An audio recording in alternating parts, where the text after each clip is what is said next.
students, we are moving towards our last lecture from this topic. आपण last लेक्चरकडे जायचं आहे की ज्याच्यामध्ये आपण एक्झाम्पल सोडवायचे त्या टॉपिकवरची.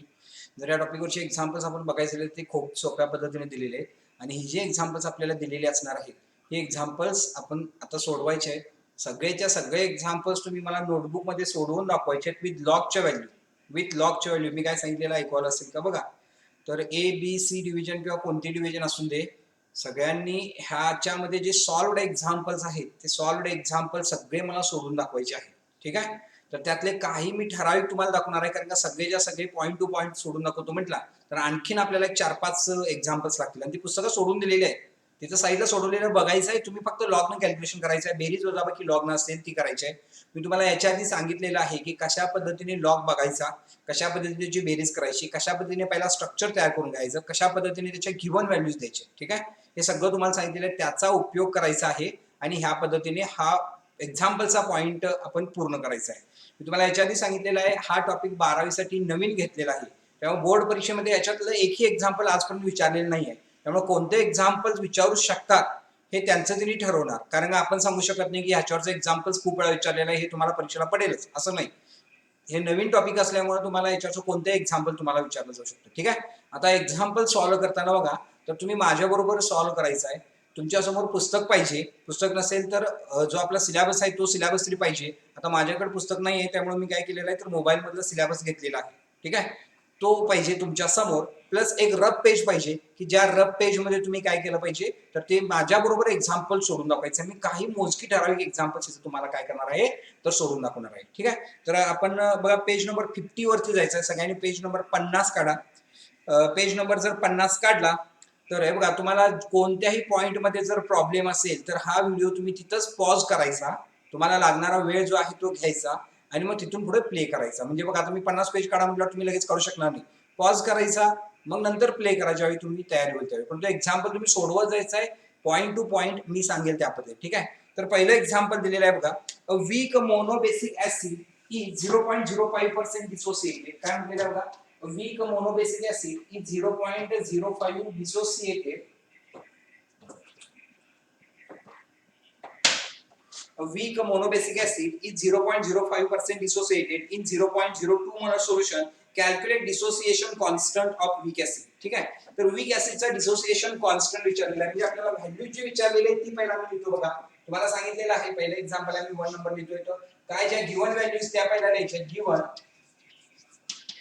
पहिला के ची व्हॅल्यू विचारलेला आहे. ऍसिड साठी म्हणून के मी दिला क्वेश्चन मार्क. बघा काय सोडवलेलं समजतं का. ठीक आहे. के क्वेश्चन मार्क लिहिलेला आहे. पुढे काय म्हणलेलं आहे 0.05% डिसोसिएटेड. पर्सेंट अल्फाची व्हॅल्यू दिलेली आहे. किती दिलेली आहे 0.05% डिसोसिएटेड म्हटले. ठीक आहे. पुढे in a 0.02 molar solution. In a 0.02 molar solution म्हणजे इथं आपल्याला कॉन्सन्ट्रेशन दिलेलं असणार आहे मोलर आहे याचा. ठीक आहे. फॉर्म्युला तुम्हाला माहिती आहे. तर पहिला आपल्याला अल्फाची व्हॅल्यू काढायला पाहिजे, कारण K is equal to alpha multiplied by C हा फॉर्म्युला पाहिजे. कोणता सांगा. K is equal to alpha multiplied by C. ह्या फॉर्म्युलाचा उपयोग करायचा आणि एक्झाम्पल सोडवायचं. याच्यामध्ये आपल्याला अल्फाची व्हॅल्यू दिली का नाही दिलेली. पर्सेंट अल्फाची आहे. याच्यावर पहिला अल्फाची व्हॅल्यू काढायची. सी ची व्हॅल्यू दिली ती डायरेक्ट सबस्टिट्यूट करू शकतो. मग पर्सेंट अल्फाचा फॉर्म्युला काय सांगा. Percent alpha is equal to alpha multiplied by 100. बघा आपण एक्झाम्पल मध्ये सोडवलेलं आहे. Percent alpha is equal to alpha multiplied by 100. Therefore, alpha is equal to percent alpha divided by 100. म्हणजेच काय होणार सांगा. is equal to percent alpha किती दिलेले आहे 0.05 divided by 100. ठीक आहे. 100 divided by म्हणजे 10^2.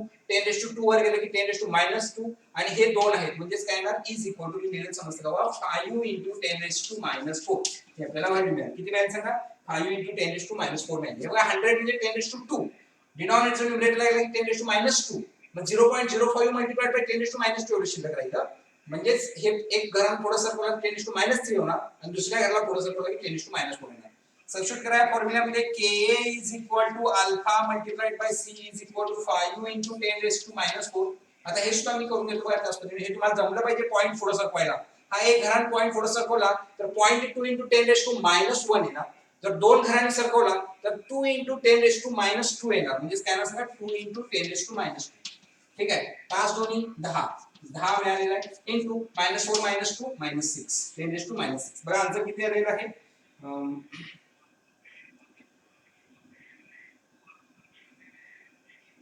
सॉरी आपल्याला फॉर्म्युला इथे थोडं चेंज करून घ्यायचं आहे. k is equal to alpha square multiplied by c हा फॉर्म्युला आहे. कोणता alpha square multiplied by c आणि इथं काय ना स्क्वेअर आहे. मग याचा स्क्वेअर काय येणार सांगा. तर स्क्वेअर काय येणार 5 चा स्क्वेअर 25 मल्टिप्लाइड बाय 10 टू -4 चा स्क्वेअर म्हणजे 10 to -8 multiplied by 2 into 10 to -2 is equal to 25 दोन्ही 50 into 10 टू -10 हे आपला आन्सर मिळाला. किती मिळालं.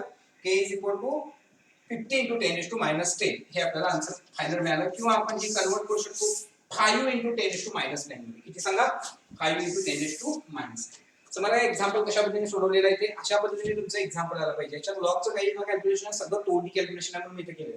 लॉगचं असेल तर अशी तुम्हाला रेश मारायची आहे, लॉगची व्हॅल्यू द्यायची आणि त्या पद्धतीने काय करू शकताय ते तुम्ही सोडू शकता. ठीक आहे. नेक्स्ट पॉईंट कडे आपण जाऊया. तर बघा नेक्स्ट एक्झाम्पल दिलेलं आहे ते काय म्हटलेलं आहे बघा. सेकंड एक्झाम्पल त्यात 3.2.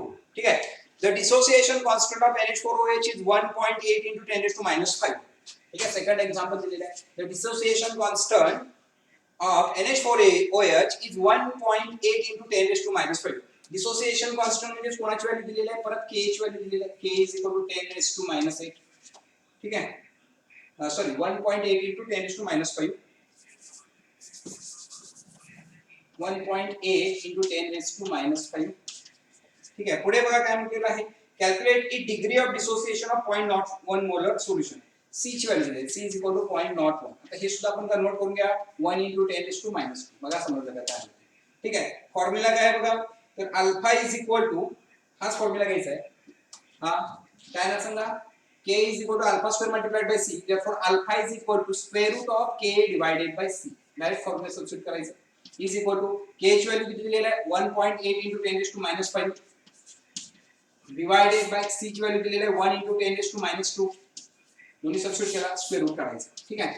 नेक्स्ट बघा 1.8 into 10 to -4 याचं करायचं त्याला 10 to -2 आहे डिनॉमिनेटरला -2 वर गेलं की +2 होणार. +2 आणि 5 जर कॅल्क्युलेट केला तर किती मिळणार सांगा 1.8. 5 मधून 2 गेले राहिले 3 into 10 to -3. आता ह्याचा स्क्वेअर रूट काढायचा. स्क्वेअर रूट पाठीमागे दिलेले आहेत बघा. दोन अंकी संख्येचा स्क्वेअर रूट असेल तर काढून घ्यायचा आहे. आता इथे जर तुम्ही समजा स्क्वेअर रूट कसा काढून घेतो म्हटलं तर इथे तुम्हाला स्क्वेअर रूट काढता येणार नाही कारण का इथे 3 आहे म्हणून इथे 4 मध्ये कन्वर्ट करायचं. काय ना 18 गुणिले 10 to -4 हा व्हॅल्यू मिळते. किती माहिती 18 म्हणजे आम्ही पॉईंट पुढे सरकवला आणि ते 10 to -4 केलं. आता तुम्हाला सरकार जमत नसेल तर ह्याला 10 न गुणा आणि तिकडे 10 to -1 गुणा दोन्ही कॅन्सल होतात. शिल्लक राहिलं ते 10 to -1 आणि 10 to -3 10 to -4. बघा मी काय सांगितलं समजलं. मग 18 चा स्क्वेअर रूट काढायचा किती असू शकेल सांगा अंदाजे. 18 चा स्क्वेअर रूट जर काढायचं म्हटलं तर 3 चा स्क्वेअर 9 आणि 4 चा स्क्वेअर 16 आणि 5 चा स्क्वेअर 25. 4 चा स्क्वेअर 16 आणि 5 चा स्क्वेअर 25 म्हणजे दोन्हींच्या मध्ये असणार आहे. तुम्ही लॉग टेबल मध्ये व्हॅल्यू बघायची आहे. It is approximately equal to 4.242. किती सांगा 4.242 ही व्हॅल्यू मिळते इनटू ह्याचं सुद्धा हाफ करायचं 10 to -2.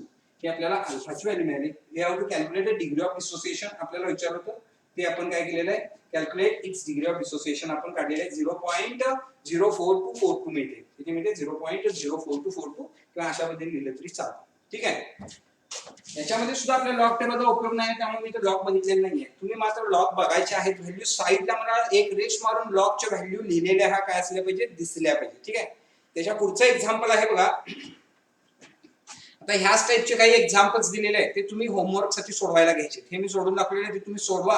आता सगळेच्या सगळे एक्झाम्पल सोडून दाखवायचे. बघा काय म्हटलंय weak monobasic acid is 12% dissociated. 12% म्हणजे पर्सेंट अल्फाची व्हॅल्यू दिलेली आहे in a 0.05 molar solution. What is the percent dissociation in 0.15 molar solution? दोन सोल्युशन दिलेत. एक दिलेलं आहे 0.05 चं आणि दुसरं दिलेलं आहे 0.15 मोलरचं. ठीक आहे. म्हणून आपल्याला इथं अल्फा आणि अल्फा 2 दोन व्हॅल्यू घेतलेले. एक्झाम्पल मध्ये बघा if alpha 1 and alpha 2 are the values of degree of dissociation two different concentrations C1 and C2 respectively, then k is equal to alpha 1 square C1 is equal to alpha square C2. ठीक आहे. आता इथं k ची value same असते म्हणून दोन्ही value equal करून घेतली म्हणजे आपल्याला फॉर्म्युला नवीन मिळाला. कोणता सांगा अल्फा 1 स्क्वेअर हाच बघा alpha 1 square C1 multiplied by alpha 1 square C2 हाच फॉर्म्युला मिळाला. k ची दोन्हींच्यासाठी व्हॅल्यू सेम असणार म्हणून व्हॅल्यू सबस्टिट्यूट करून कॅल्क्युलेशन केलेलं आहे. मला लॉगचं कॅल्क्युलेशन करून तुम्ही हे फाइंड आउट करून दाखवायचं. ठीक आहे. पुढे calculate H3O plus ion in 0.1 molar DM cube solution of acetic acid acetic ऍसिडचं सोल्युशन आपल्याला 0.01 मोलर DMQ-चं H2O+चं कॉन्सन्ट्रेशन कॅल्क्युलेट करायचं आहे. त्याच्यासाठीचा एक्झाम्पल बघा. तर इथं आपल्याला ओस्टवर्ड डायल्युशन लॉ प्रमाणे फॉर्म्युला वापरावा लागतो. रिएक्शन दिलेली आहे बघा, CH3COOH H2O that is CH3COO- H3O+. Value substitute केलेले आहेत. अल्फाची व्हॅल्यू मिळाली square of Ka divided by C he formula घेतलेला आहे. 1.34 मिळालं, त्याला कॉन्सन्ट्रेशन मिळालं, मल्टिप्लाइड केलं 1.34 × 10⁻³ मोल्स पर लिटर, हे आपल्याला आन्सर मिळालं. ठीक आहे. दोन एक्झाम्पल तुम्हाला होमवर्क असणार आहे आणि दोन एक्झाम्पल मी तर सोडून दाखवले. ठीक आहे. याच्या पुढच्या आपण पॉईंट कडे जाऊया. It is a important one आणि हे तुम्हाला काय केलेलं असतं तर CT ला विचारलेले एक्झाम्पल्स असतात, त्यामुळे तो बघूया. पहिला बघा, calculate pH and pH of 0.01 molar HCl solution. pH आणि pH कॅल्क्युलेट करायचं आहे 0.01 मोलर HCl सोल्युशन. ठीक आहे.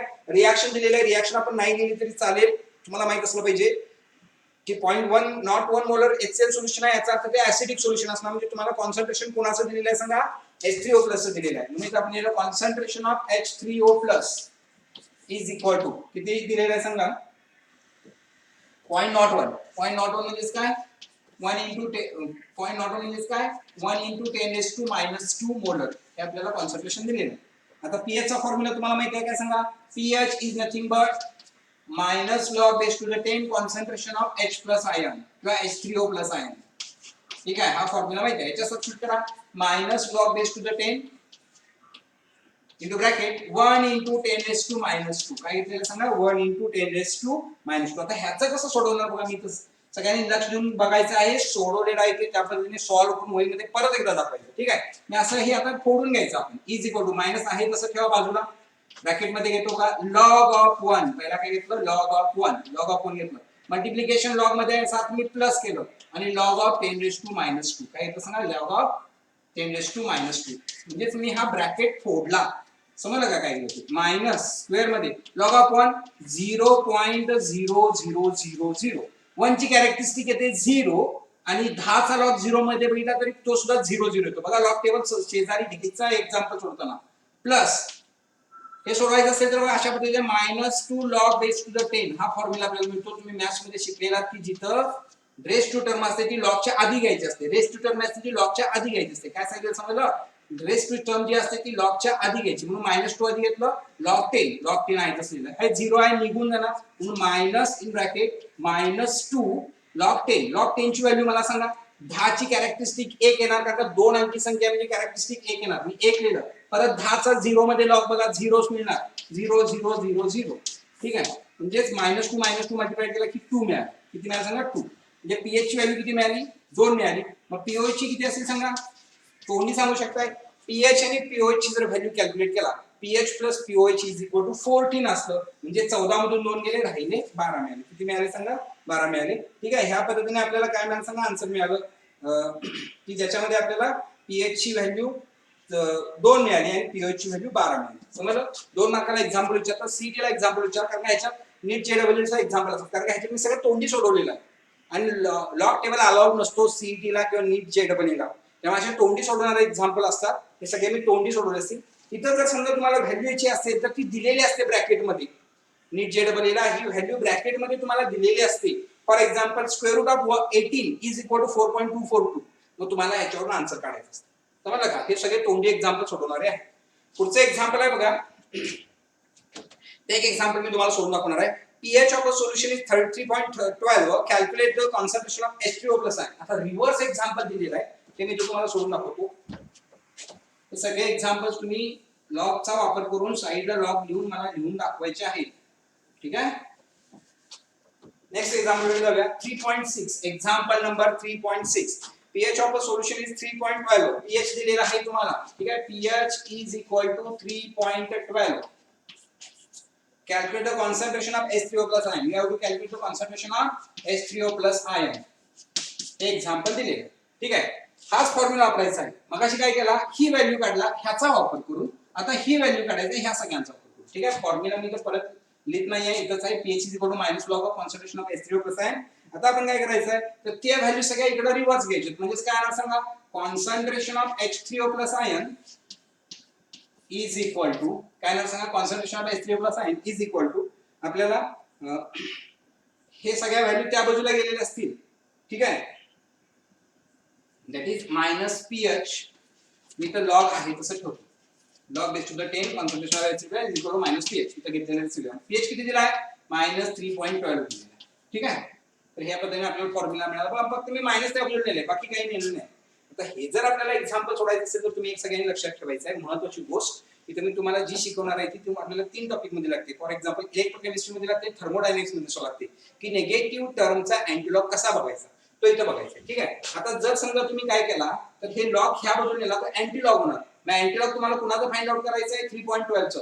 -3.12 चं कधी तुम्हाला अँटीलॉग फाइंड आउट करता येत नाही. फक्त 3.12 असं जर केला असता -3.12 चं तुम्हाला अँटीलॉग फाइंड आउट करता येत नाही. म्हणून ही संख्या फोडून घ्यायची. कशी घ्यायची बघा, हे एक मेथड आहे. त्या मेथडचा वापर करून आपण एक्झाम्पल सोडवायचे. मी काय सांगितलं समजते का बघा. 3.12 ठीक आहे. 3.12 चं आपल्याला जर सोडवायचं असेल तरी मी फोडून घेतो संख्या बघा -3.0 -0.12. आता मला सांगा दोन्हींची बेरीज केला तर काय ना मायनस मायनस प्लस तर दोन्हींची बेरीज केला एकत्र केला की 3.12 मिळतो. या दोन्हींची बेरीज केला की हेच मिळतं. आता परत मी याच्यात -1 +1 ऍड करणार. -3 -1 +1 -0.12. बघा काय केलं समजलं. ठीक आहे. हे -3 आहे तसं आहे, हे -0.12 आहे तसं आहे. मी याच्यात -1 आणि +1 आणि -1 हे ऍड केलं. हे दोन्ही एकमेकाला कॅन्सल होतात आणि या दोन्हींची बेरीज केला की हेच मिळणार. म्हणजे मी हाच फॉर्म्युला जरा वेगळ्या पद्धतीने लिहिलेला आहे. मला काय केलं समजलं. पहिला ऍड करताना त्यानुसार -1 करायचं नंतर +1 घ्यायचं. -1 का घ्यायचंय तुम्हाला समजेल. ठीक आहे. आता ह्या दोन्हींची बेरीज करा. मायनस मायनस टर्म जे आहेत त्यांची बेरीज करा आणि हे पुढच्या दोन्हींची बेरीज करा. -3 -1 काय येणार -4. मी ते लिहितो -4. काय लिहितो सांगा -4 लिहितो. ठीक आहे. आणि ह्या दोन्हींची वजाबाकी करायची. वजाबाकी केला तर काय मिळतं सांगा तर 0.88 येतं. काय मिळतं 0. ते डायरेक्ट इथं लिहायचं 88. ठीक आहे. बघा परत एकदा काय सांगतो -3 -1 -4 मिळालं. डोक्यावरती लिहिला 4 झालं. आणि 1 मधून -0.12 केला तर 88 येतं आन्सर. तेच 0.88 आन्सर येतं. मी डायरेक्ट ह्या 4 च्या पुढे 0.88 लिहिलं. आता हे आपल्याला बार मध्ये फॉर्म्युला मिळालेले तो आपण अँटीलॉग मध्ये कन्वर्ट करू शकतो. म्हणून काय ना concentration of H3O+ is equal to antilog of bar 4.88. बघा मी व्हॅल्यू जी आपल्याला दिली होती 3.12 ही मायनस मध्ये होती. ती मी कन्वर्ट करून घेतली अँटीलॉग साठी बार मध्ये कन्वर्ट करून घेतली. कशामध्ये बार मध्ये. आता याचा आपल्याला फाइंड आउट करता येतं is equal to antilog of bar 4.88 bar 4.88 कसं करणार तर तुम्ही 4 कॅरेक्टरिस्टिक असणार ती सोडून द्या. 0.88 चा अँटीलॉग बघा किती येतो बघा. It is nearly equal to 7.7586 आहे. किती येतो सांगा 7586. लॉग टेबल शेजारी ठेवायचे त्यामध्ये व्हॅल्यू बघायचे 7586 येते.